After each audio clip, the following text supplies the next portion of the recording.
Dans un village lointain d'Afrique, vivait une jeune fille de 20 ans nommée Ngozi. Elle venait d'une famille modeste.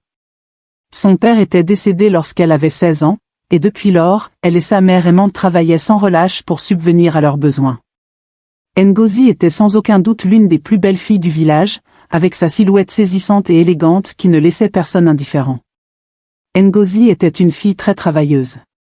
La plupart du temps, elle disait « Maman, laisse-moi aller à la ferme aujourd'hui, repose-toi à la maison. » Sa mère répondait « Oh, merci beaucoup, ma fille. Que les dieux te bénissent avec de bons enfants qui ne te causeront pas de soucis dans la vie. » Ngozi répondait « Amin. Maman, s'il te plaît, n'oublie pas de préparer une délicieuse soupe d'égoussi avec de l'amala pour ta fille oh. » Sa mère souriait et disait « Fais confiance à ta mère, ne te fatigue juste pas trop. » Ngozi continuait d'être une fille très bonne et travailleuse pour sa mère et écoutait toujours ses conseils. Elle luttait aux côtés de sa mère depuis près de 4 ans maintenant, à cause du décès du chef de famille. La vie n'avait pas été facile pour elle, et souvent, Ngozi s'asseyait seule dans sa chambre, réfléchissant à comment leur avenir pourrait s'améliorer, car ces épreuves étaient trop lourdes pour elle et sa mère. Un jour, en arrivant à leur plantation de maïs, Ngozi découvrit que de nombreuses plantes avaient été détruites par des ravageurs. Elle leva les yeux vers le ciel et dit « Dieu, pourquoi méritons-nous un traitement si cruel ? Notre seul espoir de survie ce mois-ci nous a été enlevé. » Les plants de maïs étaient destinés à être vendus sur le marché pour gagner de l'argent et acheter de la nourriture à la maison. Mais maintenant qu'ils avaient été détruits par les rongeurs et les insectes, Ngozi rentra chez elle, abattue, et en informa sa mère. Sa mère lui dit « Nous devons juste garder espoir en Dieu, ne pas perdre la foi ni agir imprudemment.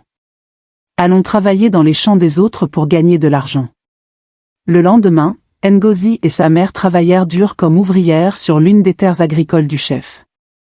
À la fin de la journée, elles reçurent leur paie et rentrèrent chez elles.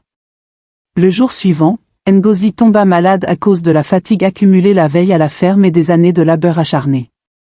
Sa mère fit tout son possible pour la soigner. Ngozi souffrait d'une maladie grave qui faillit lui coûter la vie. Finalement, elle guérit de sa maladie. Quelques années plus tard, des hommes du village commencèrent à approcher Ngozi pour la demander en mariage. En raison de sa beauté saisissante et de sa nature travailleuse, elle avait de nombreux prétendants. Cependant, elle en rejeta beaucoup, car la plupart de ces hommes n'étaient pas encore bien établis dans leur travail. Ngozi se dit « Je ne peux certainement plus souffrir dans ma vie. Après toutes les épreuves que j'ai traversées dans la maison de mes parents, devrais-je encore souffrir avec un homme? Non. Je préfère rester dans la maison de ma mère. » Elle prononça ces mots seule, dans sa chambre. Un jour, sa mère l'appela et lui donna un précieux conseil. Bien qu'elle ignorât la véritable raison pour laquelle Ngozi refusait la plupart des prétendants, elle lui dit simplement « Aucune condition n'est permanente dans la vie, et les doigts ne sont pas égaux. Ceux qui n'ont rien aujourd'hui peuvent avoir demain. Et tout ce qui brille n'est pas de l'or. Alors, ma fille, réfléchis bien avant de faire un choix. » Mais Ngozi était trop pressée de trouver un homme déjà établi pour l'épouser. Ainsi, le conseil de sa mère ne lui parut pas assez clair, ou peut-être l'ignora-t-elle simplement à cause des difficultés qu'elle avait endurées toute sa vie. Un jour, lors d'une grande cérémonie dans le village, Ngozi fit la connaissance d'un homme nommé Kowodi. Il venait d'un village éloigné du sien. C'était un jeune homme qui paraissait prometteur, avec un visage très séduisant. Il semblait également être riche à sa manière. Une amie de Ngozi lui présenta Kowodi. Elle lui expliqua qu'il cherchait une épouse dans leur village, car il était difficile pour lui d'en trouver une dans le sien. Ngozi, qui était désespéré de trouver un mari, accepta de rencontrer Kowodi. Ainsi, ils commencèrent à discuter.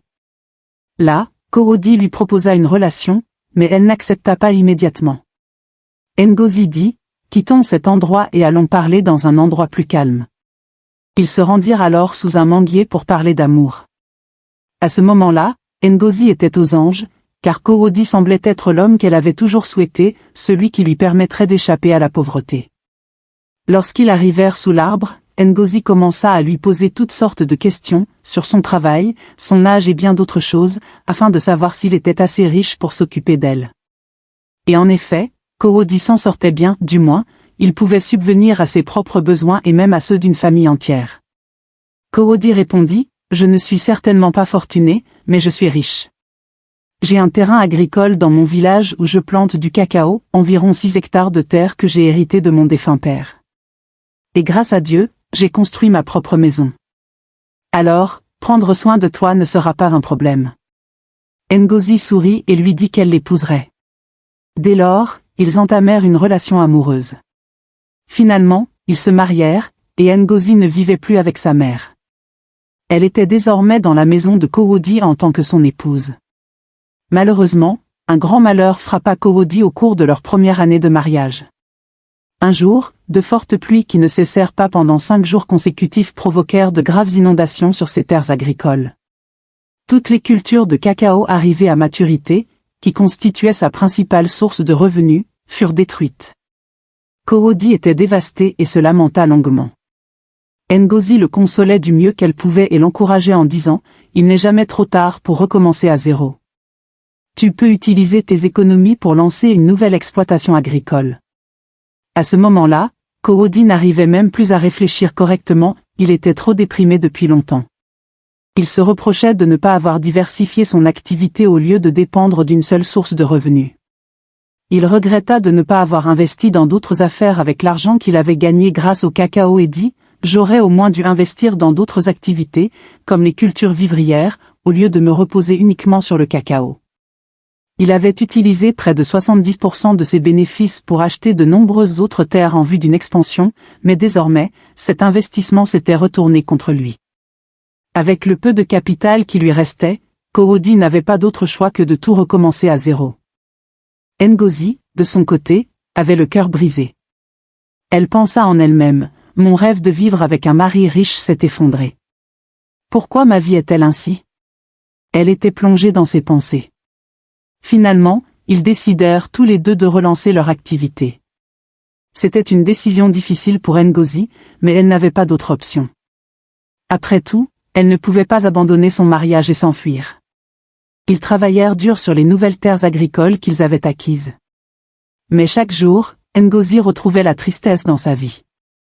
Elle n'était pas heureuse du tout et ne cessait de se demander, quand serais-je enfin libérée de tout ce travail pénible ? Elle avait déjà souffert en effectuant ce genre de labeur dans son enfance, et maintenant, elle devait recommencer encore. Ngozi sombra dans une profonde dépression. Un jour, alors qu'elle se rendait au marché pour acheter des provisions, sa silhouette voluptueuse attira l'attention du prince Kola. Le prince s'approcha d'elle et entama la conversation. Là, il lui dit, « Je suis un prince dans ce village, j'espère que tu le sais ?» Ngozi répondit, « Non, je ne le savais pas. Je suis une étrangère ici. » Prince Kola, un jeune homme très séduisant à la voix douce, sourit et dit, « Eh bien, maintenant tu le sais, merveille de beauté. J'aimerais que tu viennes me saluer au palais demain. » Ngozi, flatté par le compliment, sourit et répondit, « Pas de problème, votre majesté, je viendrai. » Une femme du marché tira Ngozi à l'écart et la mit en garde, « Fais attention au prince. C'est un homme très dangereux. » Mais dans l'esprit de Ngozi, elle rêvait déjà de devenir l'épouse d'un prince. Elle se contenta de répondre à la femme, « Merci, ma », puis quitta le marché. Toute la nuit, Ngozi ne cessa de penser au prince. Elle souriait toute seule et murmura, « Si seulement j'avais rencontré le prince avant de trouver mon mari actuel. » Le lendemain, Ngozi trouva une excuse pour ne pas aller à la ferme avec Kowodi. Elle lui dit qu'elle ne se sentait pas bien. Dès que Kowodi partit pour la ferme, elle s'habilla soigneusement et se rendit au palais pour rencontrer le prince. Le prince l'accueillit chaleureusement, et ils discutèrent longuement. Puis, il lui demanda, « Pouvons-nous être amants ?» Ngozi répondit, « Votre Majesté, je suis marié. » Le prince Kola demanda, « Vraiment ? Depuis combien de temps ? As-tu des enfants ?» Ngozi répondit, « Non, je me suis marié il y a 6 mois. » Le prince esquissa un sourire et dit, « Eh bien, cela signifie que tu devrais être enceinte maintenant, mais ce n'est pas le cas. » Pourquoi ? Ngozi répondit, « Cela concerne uniquement mon mari et moi. Désolé, je ne peux pas en parler. » Elle ajouta ensuite, « Je ne peux pas quitter mon mari. Je suis une femme très fidèle. » Ce jour-là, Ngozi quitta le palais. Alors qu'elle s'éloignait, le prince la regarda marcher et murmura pour lui-même, « Oh mon Dieu, quelle silhouette! Cette femme doit être mienne. » De retour chez elle, Ngozi s'assit et réfléchit profondément à tout au prince, à la façon dont sa vie et celle de sa mère pourraient changer à jamais. Un jour, sans prévenir, le prince apparut devant la maison de Kowodi et réclama Ngozi. Lorsque Kowodi et Ngozi sortirent, le prince, entouré de nombreux gardes royaux, déclara, « Par le pouvoir qui m'est conféré en tant que prince de ce village, je prends cette femme comme ma future épouse. » Kowodi s'avança et dit, « Votre Majesté, cette femme porte déjà mon enfant. Et selon la tradition et les lois de ce village, un membre de la royauté ne peut pas revendiquer une femme enceinte. Donc, je ne pense pas que cela soit possible. » Le prince fut choqué et attristé en même temps. Il réalisa que si les paroles de Kowodi étaient vraies, il lui serait impossible d'avoir Ngozi, pour toujours. Mais le prince pensa en lui-même, « Laisse-moi encore essayer et utiliser quelques ruses ici. » Il déclara alors à haute voix, « Eh bien, je ne te crois pas. Que ta femme confirme cela de sa propre bouche. » Se tournant vers Ngozi, il demanda, « Es-tu enceinte ou non ?» À la surprise générale, Ngozi répondit, « Non, je ne suis pas enceinte. » Des larmes coulèrent sur le visage de Kowodi. Il regarda Ngozi avec stupéfaction et dit, « Je pensais que tu m'aimais ? Tu es vraiment prête à m'abandonner en cette période difficile ? Tu sais que j'ai besoin du soutien de ma femme en ce moment. » Ngozi baissa la tête et répondit simplement, « Je suis désolé. » En un instant, le prince et Ngozi partirent ensemble pour le palais. Kowodi resta seul dans sa maison, en pleurs. Il murmura pour lui-même, « Mais j'ai eu des moments d'intimité avec Ngozi, comment peut-elle dire qu'elle n'est pas enceinte ? Cette femme m'a renié mon propre enfant juste pour épouser le prince ? Mon Dieu, je suis anéanti. » Après plusieurs jours, Kowodi finit par rassembler son courage et reprit le cours de sa vie. Pendant ce temps, Ngozi profitait de la belle vie au palais avec le prince. Chaque nuit, ils étaient intensément intimes, et cela parce que le prince n'était attiré par Ngozi que pour sa beauté, rien de plus. Il éprouvait du désir pour elle, mais pas d'amour. Cependant, Ngozi avait enfin réalisé son rêve de richesse qu'elle avait toujours désiré. Elle envoyait beaucoup d'argent à sa mère, mais ne la visitait jamais pour éviter les questions. Quelques mois plus tard, les préparatifs commencèrent pour que le prince subisse les rituels qui feraient de lui le roi. Selon la tradition, ces rituels interdisaient strictement au futur roi d'avoir des relations intimes avec une femme enceinte, même si elle était son épouse. Il ne devait pas avoir de rapport avec une femme déjà enceinte, sous peine d'attirer un grand malheur sur cette dernière, bien que cela n'affecte pas le prince lui-même. Le prince connaissait cette règle, mais il s'en moquait complètement. Après le rituel, cette même nuit, il eut tout de même des rapports avec Ngozi, ignorant les conséquences et ne se préoccupant pas du sort qui l'attendait. De nombreux mois plus tard, Ngozi commença à montrer des signes de grossesse. Le prince ne fit aucun cas de la situation et ne chercha même pas à en parler. Bien que Ngozi fût heureuse d'être enceinte, au fond d'elle, elle savait que l'enfant appartenait à son mari, Kowodi. Mais elle ne ressentait plus aucune culpabilité envers lui, plus du tout. Elle vivait désormais une vie luxueuse dans le grand palais, et c'était tout ce qui comptait pour elle. Au fur et à mesure que la grossesse de Ngozi avançait, le prince détourna son attention vers ses autres épouses dans le palais. Maintenant qu'elle était visiblement enceinte, il n'avait plus aucun intérêt pour elle. Pendant sa grossesse, Ngozi fit face à de nombreux incidents mystérieux, mais elle dut les affronter seule. Parfois, lorsqu'elle essayait de s'endormir la nuit, elle entendait d'étranges bruits, des pleurs de bébé résonnant dans sa chambre. Elle alla voir le prince pour lui demander de l'aide, mais il ne fit rien pour elle. D'un ton froid, il lui dit, « C'est à toi de prendre soin de ta grossesse. Comme tu peux le voir, je dois m'occuper de mes autres épouses dans le palais. Ton temps est révolu maintenant que tu es enceinte, alors ne viens plus me déranger. » Le cœur de Ngozi s'effondra. À cet instant précis, elle commença à réaliser le genre de vie qu'elle avait choisi au détriment de la paix intérieure et du véritable amour. Tout au long de sa grossesse, elle souffrit seule.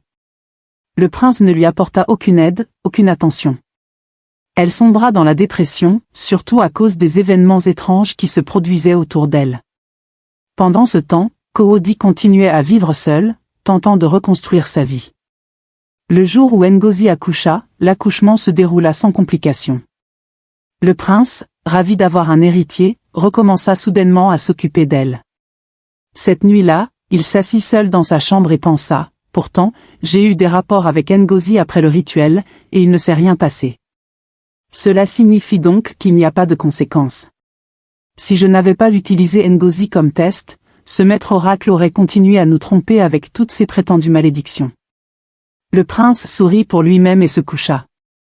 Le lendemain matin, Ngozi se réveilla et découvrit que son bébé avait disparu. Son ventre était redevenu comme avant l'accouchement, comme si elle n'avait jamais porté d'enfant. Elle était sous le choc, incapable de trouver les mots. « Mais c'est quoi ça? Quelle folie est-ce là ?» hurla-t-elle avec effroi. Prise de panique, elle verrouilla immédiatement sa porte, craignant que le prince n'entre dans sa chambre. Cependant, le prince était déjà parti tôt ce matin-là pour une réunion royale dans un village voisin. Seule dans sa chambre, Ngozi était terrifiée par la situation étrange dans laquelle elle se trouvait. Cette nuit-là, elle ressentit soudainement une douleur atroce, comme si elle était sur le point d'accoucher à nouveau. Elle hurla de douleur, alertant les gardes du palais qui se précipitèrent vers sa chambre. Mais lorsqu'ils tentèrent d'entrer, ils trouvèrent la porte verrouillée. Ils durent la défoncer, et en voyant Ngozi à nouveau enceinte, l'un d'eux appela immédiatement le médecin du palais. Le médecin arriva, choqué au-delà de toute mesure, mais il n'eut d'autre choix que de l'assister. Le lendemain matin, la même chose se produisit, Ngozi se réveilla, son bébé avait encore disparu, et elle était à nouveau enceinte. À ce stade, le médecin du palais refusa de continuer à la soigner, par peur de l'inconnu. Toute la cour royale était terrifiée. La nouvelle se répandit rapidement dans tout le village, Ngozi, la femme qui accouchait du même enfant chaque jour. Les villageois murmuraient entre eux, « Elle est maudite.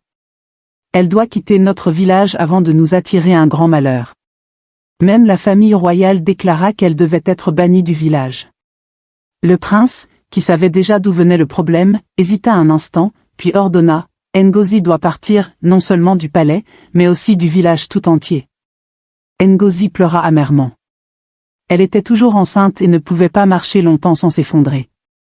Si elle devait voyager à pied, elle risquait de mourir en chemin. Son village était loin, sans moyen de transport, il lui faudrait 2 jours pour y arriver. N'ayant pas d'autre choix, Ngozi se mit en route seule, marchant à travers la forêt. Elle n'avait même pas marché 1 heure lorsqu'elle entendit le bruit d'un cheval approcher. C'était Kowodi. Kowodi l'aida à monter sur son cheval et la ramena dans son village. Lorsqu'ils arrivèrent, Kowodi regarda Ngozi et dit « J'aurais voulu que tu n'aies jamais suivi ce chemin ni trahi mon amour. Regarde maintenant la malédiction que la famille royale a fait peser sur toi. Tout ce qui brille n'est pas de l'or. Je t'ai pardonné pour ce que tu as fait, c'est pourquoi je t'ai ramené chez toi. À cause de l'amour que j'avais pour toi, je ne pouvais pas te laisser souffrir seul. J'aurais voulu que tu m'aimes aussi, mais il est trop tard maintenant. J'ai tourné la page. Je te souhaite le meilleur, et j'espère que cette malédiction sera levée ici, dans ton village. » Des larmes coulèrent sur le visage de Ngozi tandis qu'elle murmurait. « Je suis désolé. » Kowodi hésita. Son cœur était lourd, il avait lui aussi envie de pleurer. Mais après un profond soupir, il sauta sur son cheval et s'éloigna, pour toujours. Quand Ngozi rentra chez elle, elle raconta tout à sa mère. Mais cette dernière n'arrivait pas à y croire. Cette nuit-là, Ngozi donna naissance à un autre bébé. Cependant, au matin, le bébé ne disparut pas, mais cette fois, Ngozi était toujours enceinte. La nuit suivante, elle accoucha à nouveau, portant désormais 2 bébés dans ses bras. Sa mère était terrifiée, mais l'amour d'une mère est inégalable. Elle resta aux côtés de Ngozi, pendant 5 nuits consécutives, celle-ci donna naissance à 5 bébés. Sa mère garda tout cela secret. Puis, une nuit, elle fit venir un herboriste pour examiner Ngozi. Après un long examen, l'herboriste fit une révélation choquante. Il expliqua que ses enfants étaient en réalité des esprits déguisés en bébés humains. Chaque nuit, il retournait dans son ventre, la forçant à accoucher 2 encore et encore. L'herboriste ajouta. « Ngozi, tu as eu des rapports avec un membre de la royauté qui porte en lui le rituel des Fufu. Toute femme qui dort avec un tel homme donne naissance à l'esprit Efufu, qui prend la forme d'un bébé humain. Ngozi et sa mère furent horrifiés. L'herboriste poursuivit. La seule solution est que Ngozi sacrifie son ventre pour apaiser l'esprit Efufu. Ce n'est qu'ainsi que cette malédiction prendra fin. Au final, Ngozi fit le sacrifice et offrit son ventre à l'esprit Efufu. Tous les bébés qu'elle avait mis au monde disparurent. Mais désormais, Ngozi était stérile, une femme qui ne pourrait plus jamais enfanter. Elle ne trouverait plus jamais de mari. À partir de ce jour, Ngozi vécut dans le chagrin, regrettant les choix qu'elle avait faits. Autrefois, elle rêvait de richesse et de luxe, mais au final, elle perdit tout son foyer, sa dignité, et même la capacité de porter un enfant. L'histoire de Ngozi devint une leçon pour les jeunes femmes du village. Tout ce qui brille n'est pas de l'or. La cupidité peut aveugler le cœur, et la quête de la richesse sans sagesse peut mener à la destruction. Une femme qui abandonne le véritable amour et la loyauté pour des richesses temporaires risque de se retrouver avec rien d'autre que des regrets. Ainsi, le destin de Ngozi devint un conte moral, transmis de génération en génération, mettant en garde ceux qui seraient tentés d'échanger l'amour, la fidélité et la paix intérieure contre des richesses éphémères.